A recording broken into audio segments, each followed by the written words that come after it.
찬송가 114장을 함께 보시겠습니다.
우리들은 어린 아기로 오신 예수님을 원하는 것이 아니라 강력한 힘을 소유한 다윗 왕을 고대하며 소망하는 그러한 주인들입니다. 어린 아기로 오셨기에 저희들은 날마다 무시하고 비웃고 조롱하는 그러한 죄인의 모습을 날마다 드러내고 있습니다. 오늘도 주께서 말씀을 통하여서 십자가가 승리임을 알게 하여 주옵소서. 예수님 이름으로 기도드리옵나이다. 아멘. 하나님 말씀 마태복음 11장 20절에서 24절 말씀을 보도록 하겠습니다. 함께 읽도록 하겠습니다. 신약성경 17쪽입니다. 예수께서 권능을 가장 많이 베푸신 고을들이 회개치 아니하므로 그때 책망하시되 화가 있을진저 보라시나 화가 있을진저 베세다야 너희에게서 행한 모든 권능을 두로와 시돈에서 행하였다면 저희가 벌써 베옷을 입고 제에 앉아 회개하였으리라. 내가 너희에게 이르노니 심판날에 두로와 시돈이 너희보다 견디기 쉬우리라.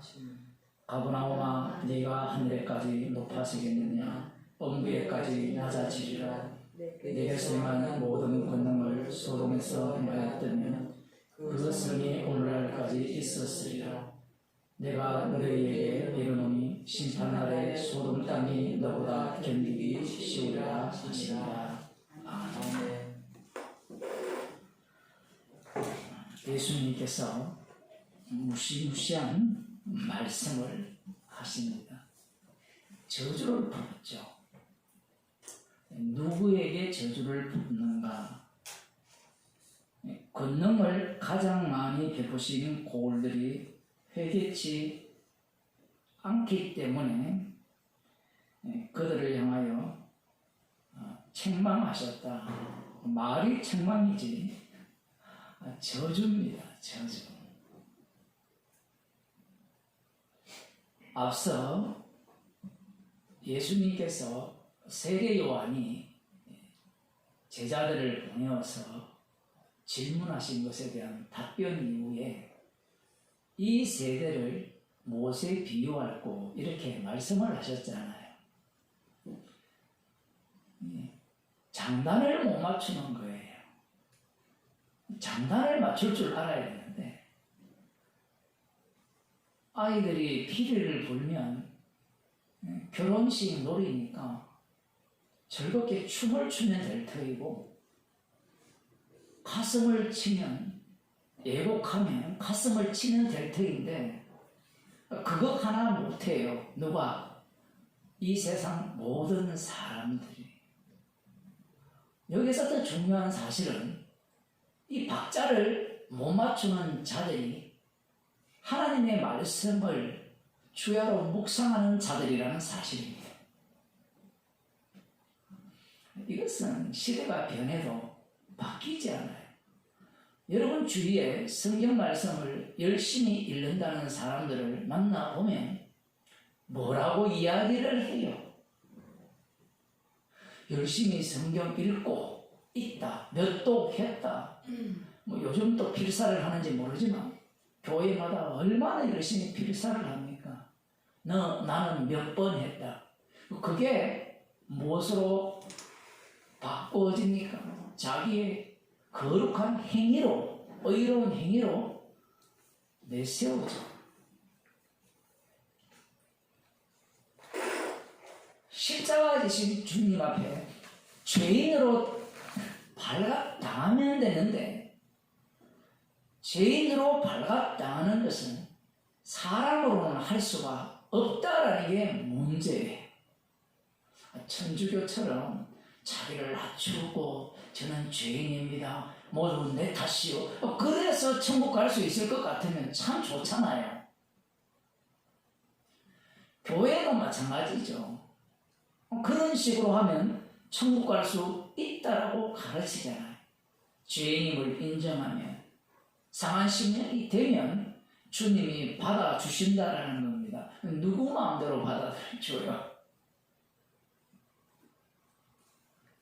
예수님 당시에 그 예수님이 비유로 든 그 바리새인과 세리의 기도가 있잖아요. 세리처럼 기도한 사람이 한둘이겠습니까? 그 세리들이 다 구원받았을까요? 반대로 바리새인처럼 기도한 사람이 한둘입니까? 그러면 한 사람도 구원 못 받았어요. 우리가 잘 아는 바리새인 중에 바리새인 있잖아요. 사도 바울 구원 받았거든요.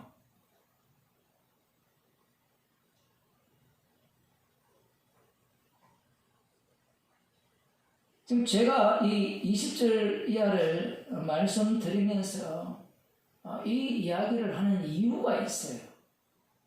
예수님께서 가버나움 쪽, 갈릴리 쪽에서 복음을 전하셨거든요. 마태복음 4장입니다. 예수님께서 성령이 이끌려 광야로 가서 시험을 받으신 이후에 예수님께서 어디로 갑니까? 요한의 잡힘을 들으시고 13절에 갈릴리로 물러가셨다가 나사렛을 떠나 스불론과 납달리 지경 해변에 있는 가버나움에 가서 사셨죠. 사셨다는 것은 그곳에서 복음을 전하셨다는 겁니다. 그런데 여기에서 깜짝 놀랄 만한 말씀이 기록되어 있어요. 성경받은 마태가 기록한 것이죠. 예수님은 자신이 나사렛에서 이 가버나움 갈릴리 그 지역, 납달리 이 지역, 스불론 이 지역에 가서 사신 그 일이 이사야 선지자의 예언임을 알고 가신 거예요. 성령받은 마태가 이 말씀을 이렇게 기록하죠. 이는 선지자 이사야라고 하신 말씀을 이루려 하심이라 일러서되. 이 말씀도 정말 어렵거든요. 선지자 이사야로 하신 말씀을 이룬다라고 하면 우리는 이루어진다 했을 때 명확하게 그 말씀대로 되어져야 되죠.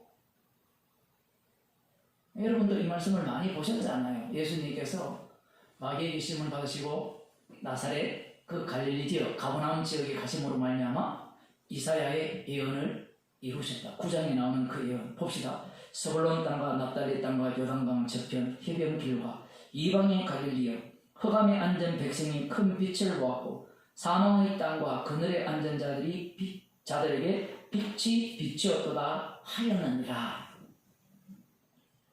이 말씀을 듣는 순간, 읽는 순간 여러분은 어떤 생각이 듭니까? 예수님께서 사망의 땅에 가셔서 빛을 비추셨죠. 그죠? 빛이 비쳤다고 했으니까. 그러면 빛을 비추었다면 그 빛을 본 자들이 빛으로 돌아와야 되죠. 그런데 돌아온다는 내용이 없어요. 이사야 선지자의 예언이 성취되려면 이 북쪽 지역이 먼저 멸망당하고 완전히 아수르에서 멸망당해서 이방화 되어버렸잖아요. 우상숭배 구덩이가 된 거거든요. 표현을 하면 그쪽에 빛이 비쳤다는 겁니다. 빛이 비치면 그들이 그 빛에 의해서 살아나야 되죠. 구원 얻는 일이 일어나야 되잖아요. 그런데 우리는 이 말씀을 읽으면서 당연히 빛이 비쳤으니까 이 스불론과 납달리 땅 흑암에 가는 자들에게 빛이 비쳤으니까 구원을 받았을 것이라고 나도 모르게 그렇게 이해를 한다라는 겁니다. 저만 그렇게 했는지 모르지만 여러분은 어떠세요? 이사야 선지자의 예언이 성취가 되면 빛이 비쳤다로 끝나는 것이 아니라 빛이 비추어져서 흑암에 앉은 자들이 빛을 보아서 빛으로 나온다까지 되어야 되죠. 그런데 그게 없다라는 거예요.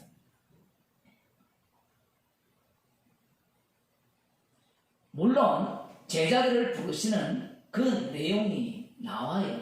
그런데 불러도 이 제자들은 빛을 알아요, 몰라요? 모르죠. 그 뒷구절에 보면 갈릴리 해변에 다니시다가 두 형제 베드로라는 시몬과 그 형제 안드레가 바다에 건물 던지는 것을 보시고 저희는 어부라 말씀하시되 나를 따라오너라. 부르셨죠. 빛을 비추었죠. 그럼 빛을 비침을 받은 그들이 예수님을 알아봐야 되는데 못 알아보죠. 이게 빛의 능력이에요.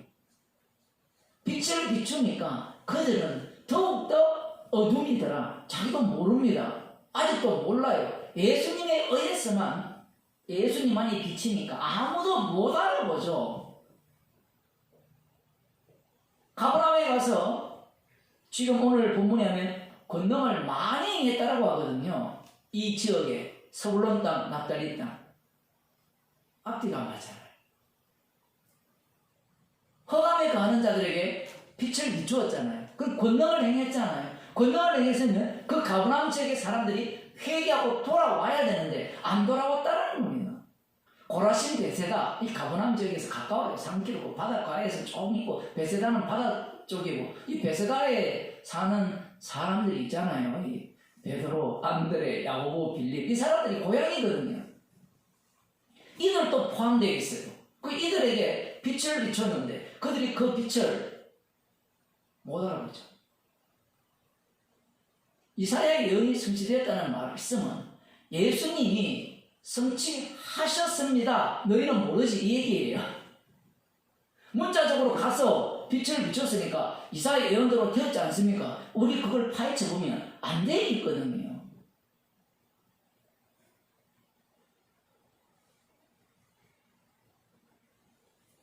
앞뒤가 맞아야 되는데 안 맞다 이 얘기입니다.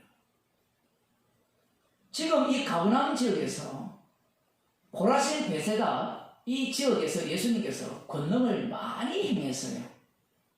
자, 여기에 이제 다시 질문을 하나 드리겠습니다. 예수님께서 성령을 받으신 이후에 성령에 이끌려 광야로 가서 마귀에게 시험을 받으시잖아요.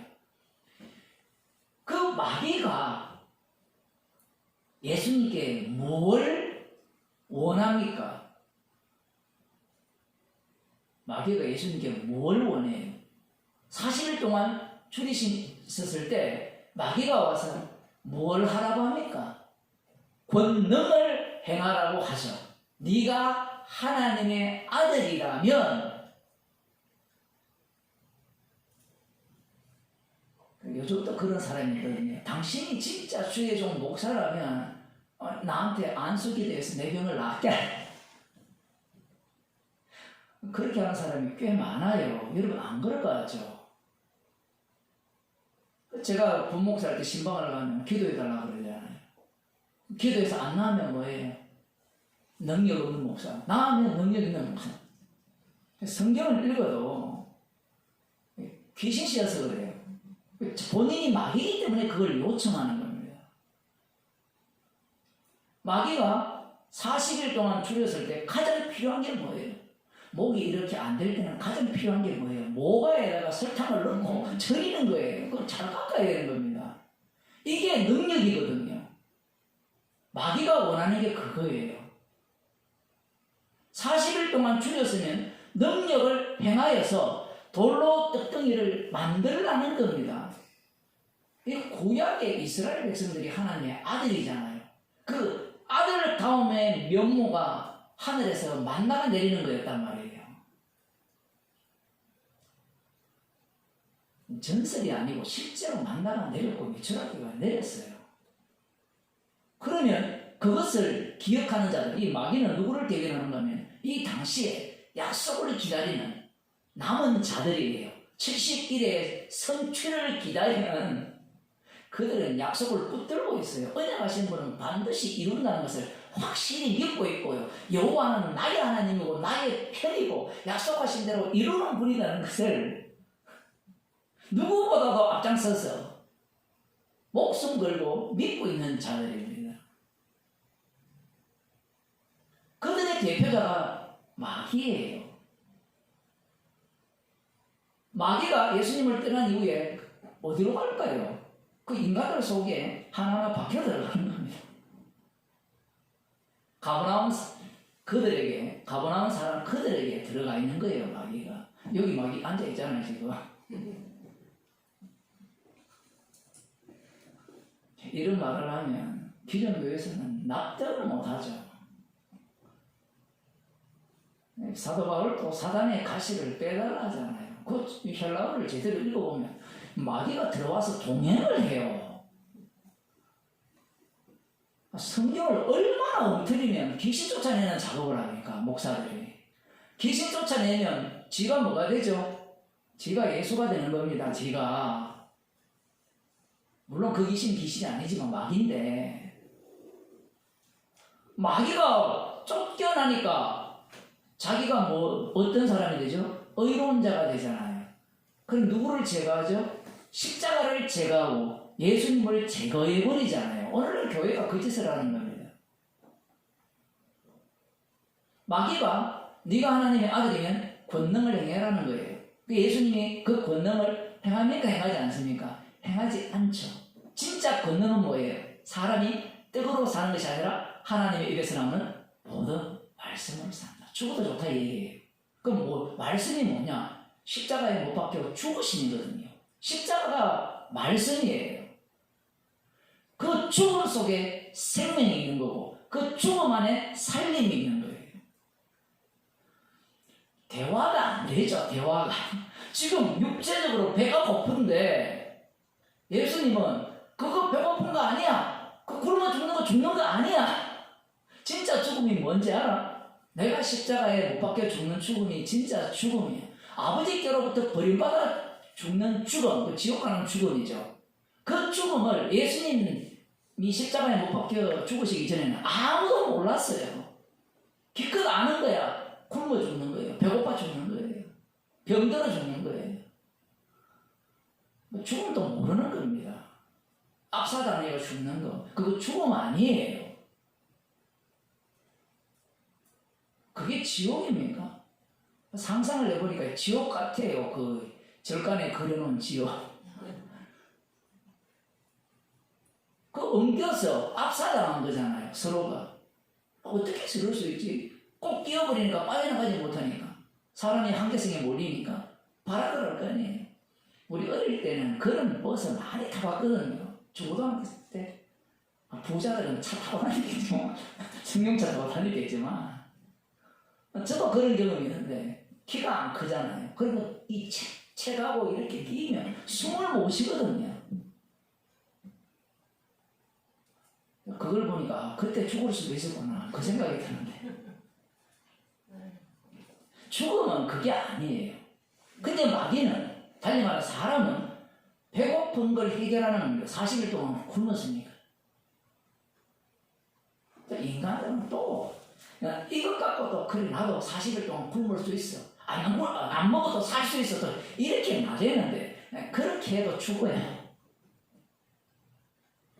그 다음 나오는 게 네가 하나님의 아들이면 그래 말씀으로 산다 했으니까 시편에 예언된 그 말씀 91편이죠. 거기에 예언된 말씀대로 정말로 본 곳에서 뛰어내리면 천사들이 너를 보호할 거냐 그런 권능을 보이라는 겁니다.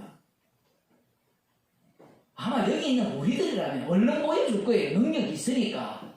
능력이 없다면 안 보여주겠죠. 그죠? 능력 없으니까 핑계대면서 사람이 떼으로 사는 것이 아니고 말씀으로 사는 것이야. 꼭대기 올라가서 뛰어내려라 그러면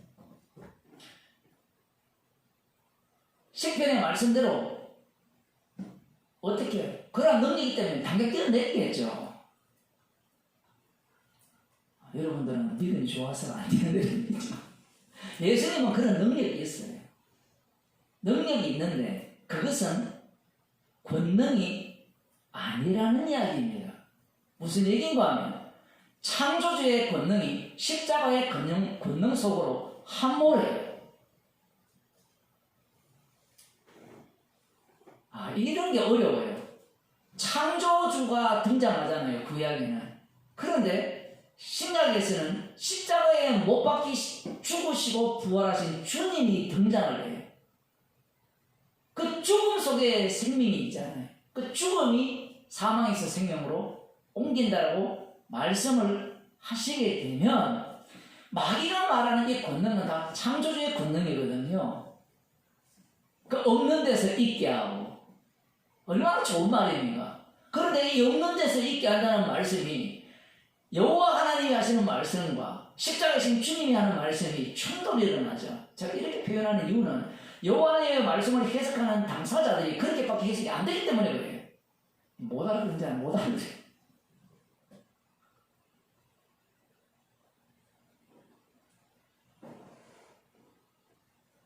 마지막에 마귀가 나한테 절하면 세상 권세와 영광을 주겠다라고 하잖아요. 세상 권세와 영광을 못 가져서 안달이잖아요.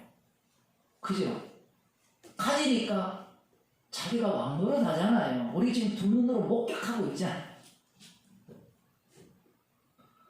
이게 사회는 민주주의인데 군주제 같아요. 왕정체제 같아요. 언론을 장악하면 끝나거든요. 모든 건 과거나 지금이나. 아무리 정직한 사람이라도 언론에서 일주일간 나쁜 놈이라고 때려버리면 끝나요. 여러분들도 그런 경험을 하신지 모르지만 교회의 세계에서 이게 가장 잘못입니다. 부목사나 전도사나 복음 전한답시고 설교를 하잖아요. 성경대로. 담임 목사가 나와서 저 정목사 이단입니다 라고 하면 전후 문맥 앞뒤 관계 아무 상관없이 이단이 끝이에요. 그날부터는 아무도 상종치 않더라. 이게 정치 세계거든요. 그 권력 유지를 위해서 그렇게 하는 겁니다. 남을 까는 것은 쉬워요. 우리들도 마찬가지죠. 잘못됐다라는 걸 이야기하는 것은 쉽잖아요. 그런데 거기에서 생명이 나옵니까? 안 나오죠. 복음을 전해야 되는데 우리는 남을 비난하고 비판하는데 쾌감을 느낍니다. 그래서 설교를 할 때 비난하는 걸 갖고 주로 설교를 해요. 거기에 옳은 이야기를 싹 집어넣죠. 그러면 저들은 아니고 우리는 옳아요. 뭐가 저들은 아니고 우리가 옳아요? 저들도 아니고 나도 아니죠. 우리도 아니고. 십자가를 전가한다면 저들도 아니고 나도 아니에요. 사람들이 오해하는 게 복음을 전하면 너만 만나 그러는데 나도 아니죠. 내 맘 맞으면 십자가 전하지 않습니다. 옳은 진리를 전하죠. 누구처럼? 하나님의 교회처럼, 신천지처럼. 여기 오시면 진리가 있고 생명이 있고 영생이 있습니다. 모두가 이쪽으로 오세요. 자기가 십자가 지지도 안 해놓고 그 소리를 하잖아요. 그런데 그러한 말을 누구도 해요? 그들만 합니까? 웬만한 개혁 성경할 때 있는 목사들이 다 하거든요. 우리 교회는 헌금의 50%를 학생들의 장학금과 구제를 위해 사용됩니다. 저도 한번 선언할 거예요. 우리 교회 헌금의 99%를 구제하는 데 사용하겠습니다. 헌금을 한 10억씩만 내세요. 그 50%는 그럼 어디서 다 이야기입니까? 그러니까 또 저기 어떤 사람은 우리는 100%다. 그 부인이 추원하죠. 사모님 돈 번다고. 능력을 보이겠다는 거거든요. 능력. 그 권능이죠. 그 가버나움에 예수님이 가셔서 권능을 행하셨죠. 그럼 여기서 권능은 어떤 권능인가? 예수님이 그 세리요한에게 말씀을 하셨잖아요. 저는 자가 걷고 눈먼 자가 눈을 뜨고 귀머거리가 듣고 가난한 자에게 복음이 전파된다 하여라 할 때 가난한 자에게 복음이 전파된다? 요거는 조금 그 가난한 자에게 복음이 뭐예요? 권사님 가난한 자에게 복음이 뭐예요? 나라에서 한 달에 한 500만 원씩 주는 게 복음이지 뭐가 복음이겠어요? 회생이 그렇게밖에 안 됩니다. 왜냐하면 앞부분에 하는 내용들이 다 물리적인 이야기잖아요. 전원자 걷기하고 전원자에게 가장 큰 복음이 뭐예요?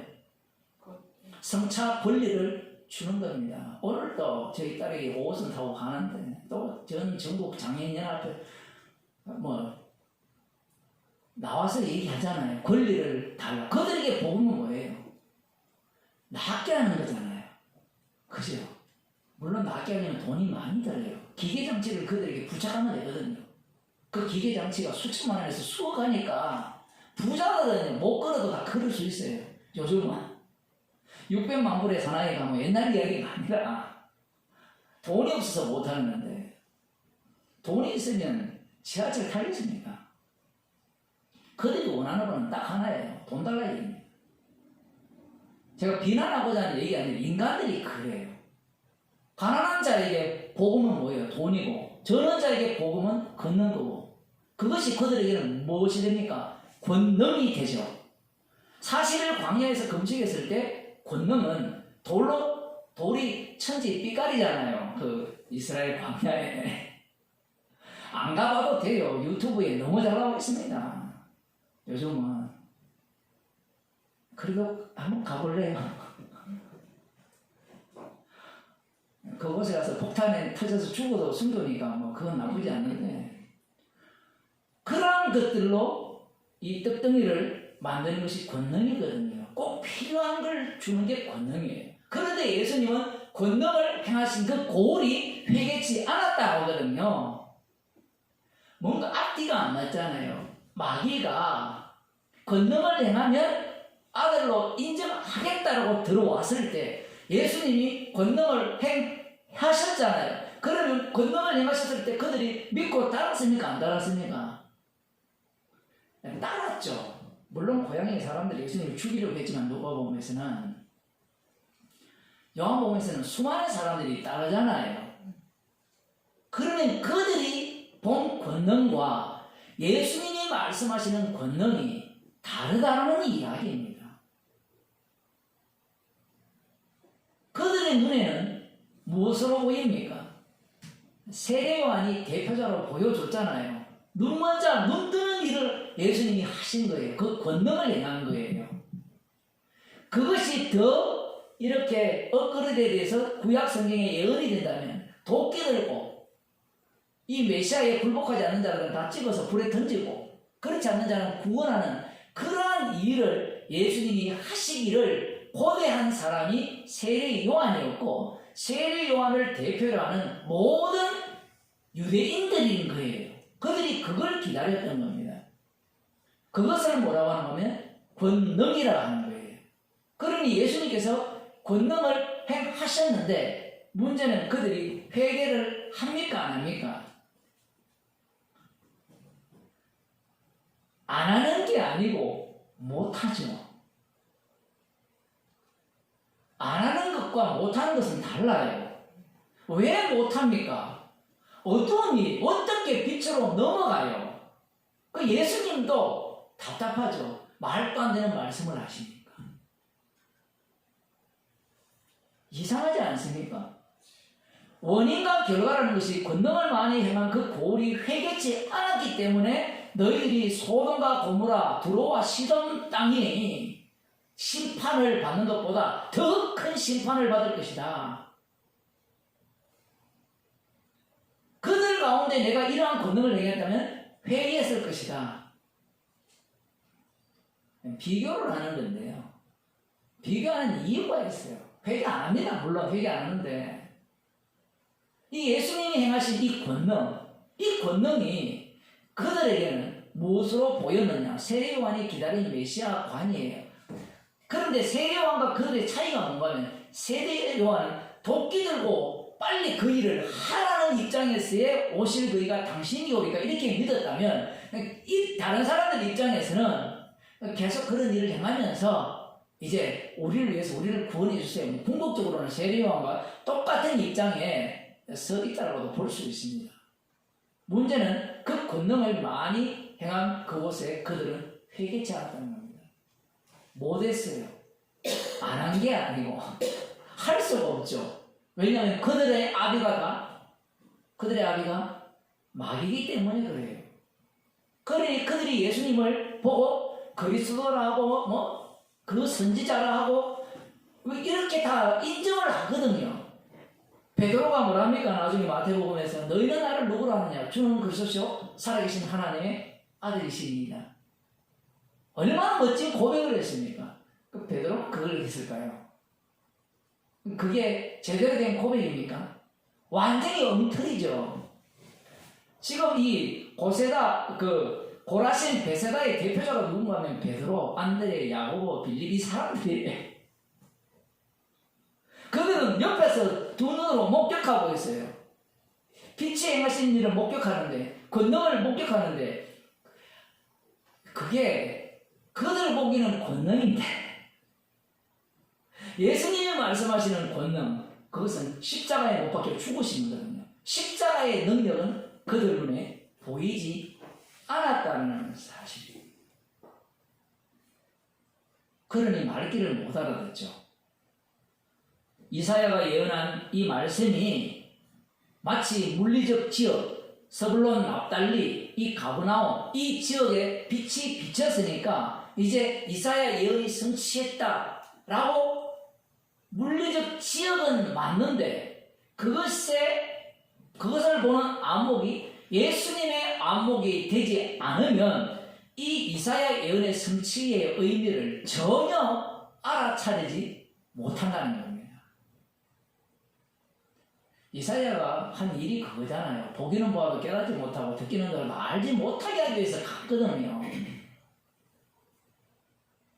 그러면 그 이사야 선지자의 예언을 오늘날 목사들이나 신학자들이나 교인들이 갖고 와서 성취했네라고 해석하는 순간 소경이에요. 다시 11장으로 가서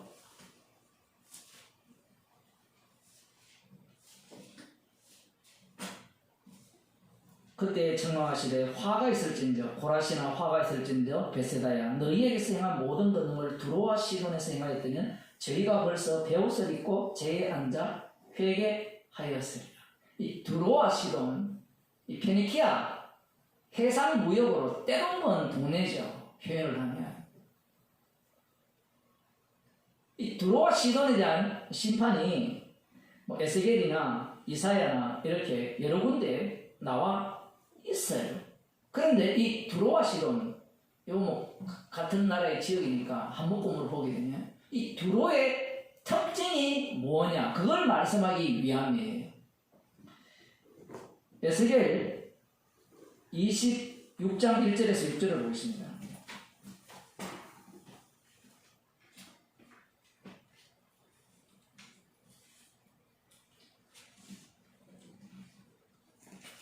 구약성경 1190쪽인데 제11년 어느 날 초 1일에 여호와의 말씀이 내게 임하여 가라사대 인자야 두로가 예루살렘을 쳐서 이르기를 아하 좋다 만민의 문이 깨어졌어 내게로 돌아왔도다 그가 황무하였으니 내가 충만함을 얻으리라 하였도다. 이 두로의 그 입장이 어떤 입장인가 하면 남유다가 멸망당했어요. 그러니까 그 멸망당한 덕택에 나는 이제 잘 먹고 잘 살게 되었다. 여러분 이거 당연한 거 아니에요. 자기들하고 상관이 없잖아요. 그 저쪽 집안이 망해가지고 내가 부자가 되는 게 좋아요 싫어요? 아니 저기가 망해가 내가 부자 안 되면 안 좋은데 저쪽 이웃집이 망해서 내가 부자 되면 기분 좋아요 안 좋아요? 당연히 좋죠. 그게 놀부 실버가 아니라 모든 사람이 갖고 있는 실버 아닙니까? 안 그래요? 왜 떡이냐라고 기뻐하겠죠. 지금 두로가 지금 그런 태도를 취하는 겁니다. 너무 신이 나는 거예요. 아, 이 남자가 멸망, 누가 하나님도 뭐고, 그거는 저의 일이고. 어쨌든 멸망당하니까 우리는 총망케 되었으니까 너무 기분이 좋다는 겁니다. 여기에 대해서 하나님께서 심판을 하신다는 겁니다. 그런데 그 마음의 태도가 어떠한가? 28장을 보겠습니다. 28장 1절. 에스겔 28장 1절. 여호와의 말씀이 또 내게 임하여 가라사대 인자야 너는 두로왕에게 이르기를 주 여호와의 말씀에 네 마음이 교만하여 말하기를 나는 신이라 내가 하나님의 자리 곧 바다 중심에 앉았다 하도다. 네 마음이 하나님의 마음 같은 채 할지라도 너는 사람이요 신이 아니오늘 네가 다니엘보다 지혜로워서 엄밀한 것을 깨닫지 못할 것이 없다 하고 네 지혜와 총명으로 재물을 얻었으며 금 은을 곡단에 저축하였으며 네 큰 지혜와 장사함으로 재물을 더하고 그 재물로 인하여 네 마음이 교만하였도다. 이 돈을 많이 버니까 부자니까 당연히 하는 소리잖아요. 그런데 이 마음 바탕이 꼭 누구와 같습니까? 바벨론과 똑같죠. 이사야 13장에 나와요. 하늘의 묵별 위에 내 보좌를 만들어서 거기에 하나님보다 더 높은 자리에 앉겠다는 게 바벨론의 생각이었습니다. 그 생각을 누가 갖고 있는가? 이 두로왕이 갖고 있는 거예요. 나는 신이라 내가 하나님의 자리 곧 바다 중심에 앉았다 하더라. 내가 하나님의 자리 바다 중심에 앉아버리면 이 해상무역에 이 강력한 힘을 발휘하는 자들이잖아요. 표현을 하면. 그러니까 바다의 중심에 자기가 앉아서 하나님과 같은 그는 신이다라고 당당히 말하는 겁니다. 이 교만, 여기에 대한 심판이에요. 연결이 희한하게 되어 있죠. 남유다가 멸망당했는데 그것과 이렇게 연결고리가 되어가지고 그들의 교만이 드러나요. 이게 하나님이 일하시는 방식입니다. 북이스라엘과 남유다를 멸망시킴으로 말미암아 그들이 잡아가는 그곳의 죄들을 낱낱이 끄집어내어서 하나님의 심판 속으로 다 합류시켜요. 신약적으로 말하면 십자가 사건을 어디까지 확장시킵니까? 딱 끝까지 확장시켜요. 누구를 통해서? 주님의 정의를 통해서. 그렇게 되면 모든 곳이 요한계시록에 나오죠. 모든 곳이 예수님이 십자가에 못 박히신 곳이 되고 그러면 모든 땅은 불심판받아 마땅한 땅이 되는 겁니다. 두로와 시돈을 언급하는 이유는 이것 때문에 그래요. 회개하였을 것이다. 그들이 자기가 하나님을 했는데 지금 너희들은 어느 정도인가? 그들보다 더 악하다라는 거예요. 그럼 무엇이 악하냐? 그게 지금 오늘 본문에서 중요한 겁니다. 가버나움이 뭐가 악해요? 예수님이 빛을 비춰도 그들이 회개합니까? 안 합니까? 안 하는 게 아니고 못하죠. 두로와 시돈은 구약적 인물이고 지금 예수님이 왔을 때 회개하지 않는다는 것은 자신들의 위치가 어느 정도에 올라와 있다는 거예요. 예수님께서 서기관들을 모세의 자리에 앉아서 심판하는 자들이라 이렇게 표현했거든요. 지금 이들은 예수님 앞에서 하나님보다 더 높은 위치에서 판단하고 있는 거예요. 좀 더 노골적으로 표현하면 세례 요한이 오실 너희가 당신이 오리까 물었죠. 제가 세례요한을 까고자 하는 게 아니라 세례요한은 죄인을 대변하거든요. 대표. 세례요한이 그렇게 물었다는 것은 판단자가 자기라는 이야기예요. 정답을 갖고, 내가 구약의 정답을 갖고 당신이 하는 일을 보니까 그 사람이 맞습니까? 안 맞습니까? 그래도 조심스러우니까 혹시나 모르니까 성령이 임한 걸 봤으니까 오실 그이가 당신이 오니까 물은 거예요. 판단자가 자기인 거예요. 지금 판단자가 자기라는 말은 자기의 위치가 지금 어디까지 올라와 있다는 이야기입니까? 주위의 자리에 올라와 있다는 거예요. 주님보다 더 높은 자리에 올라와 있어서 판단하는 겁니다. 이게 두로의 모습이에요.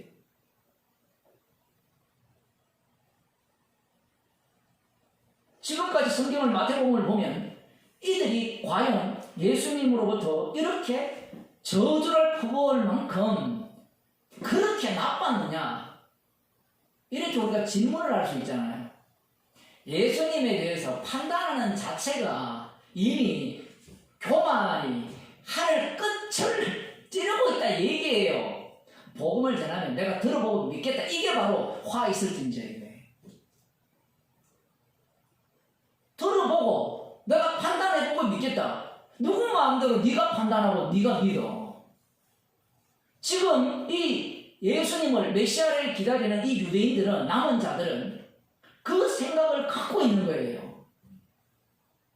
답을 자기가 갖고 있죠. 여러분도 다 답을 자기가 갖고 있잖아요. 자기가 답을 갖고 판단을 하잖아요. 그러니까 죄인 중에 개수라는 이야기입니다. 성도는. 나는 말씀대로 하는데 뭘 말씀대로 해요. 뭐 눈만 뜨면 내 생각밖에 안 하는데. 예수님의 말씀을 사람들은 우습게 봐요. 가버나움 그들이 예수님의 권능을 보고 회개치 않았다니까 우리는 회개하자예요. 회개할 사람은 없습니다. 회개할 사람 있으면 예수님이 십자가에 달려 죽으실 이유도 없고요. 성령을 친히 보내주실 이유도 없어요. 성령이 왔다는 것은 너희들은 회개할 능력이 없고 자격도 없고 너희는 저주 안에 있다는 이야기입니다. 성령이 왔다는 것은 성령이 동행하잖아요. 우리는 성령이 우리가 화학적 반응을 일으켜서 우리가 완전히 변화되기를 원하는데 성경에서는 그런 변화를 말씀하지 않아요.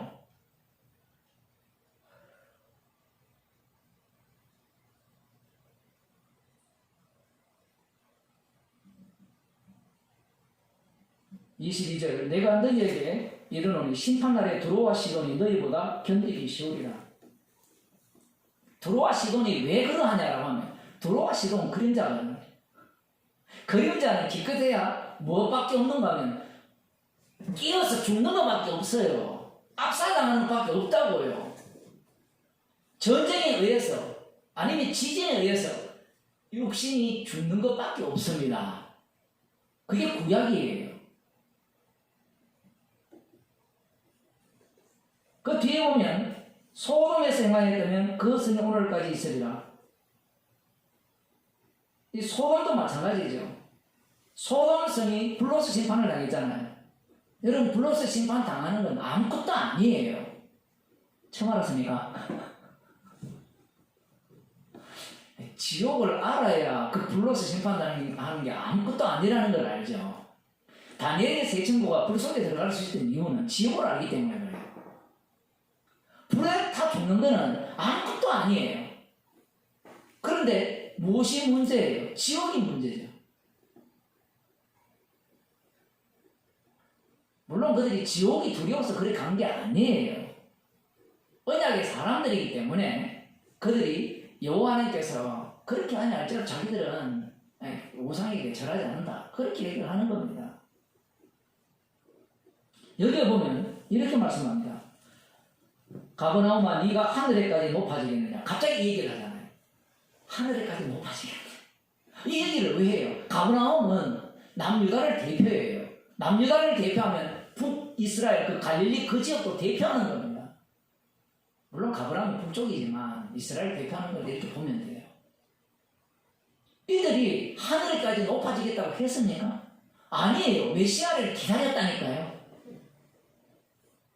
그 모습 자체가 하늘에까지 높아지겠다는 겁니다. 그것이 언제 드러납니까? 그들이 율법을 바탕으로 하여서 정치적 결정을 내리잖아요. 저 예수를 제거하지 않으면 우리 민족이 멸망합니다. 우리가 볼 때는 자기 민족을 위해서 예수님을 죽였다고 생각하지만 그 민족이 없으면 메시아 왕국이 성립이 안 돼요. 하나님께서 약속하신 것은 혈통적 이스라엘 남은 자가 있어야 돼요. 그런데 진짜 약속은 혈통적 이스라엘이 있어요, 없어요? 없어요. 없는 데서 있게 만들거든요. 하나님의 아들의 피로 만든단 말입니다. 그걸 그들이 알 길이 없잖아요.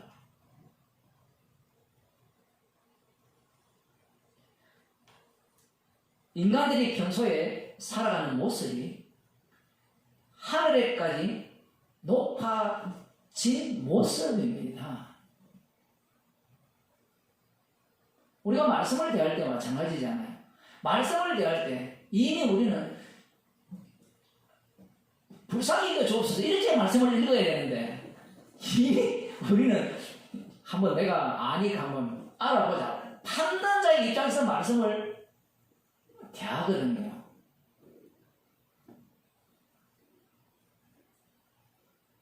복음이 누가 쉽다고 했고 누가 간단하다 했습니까?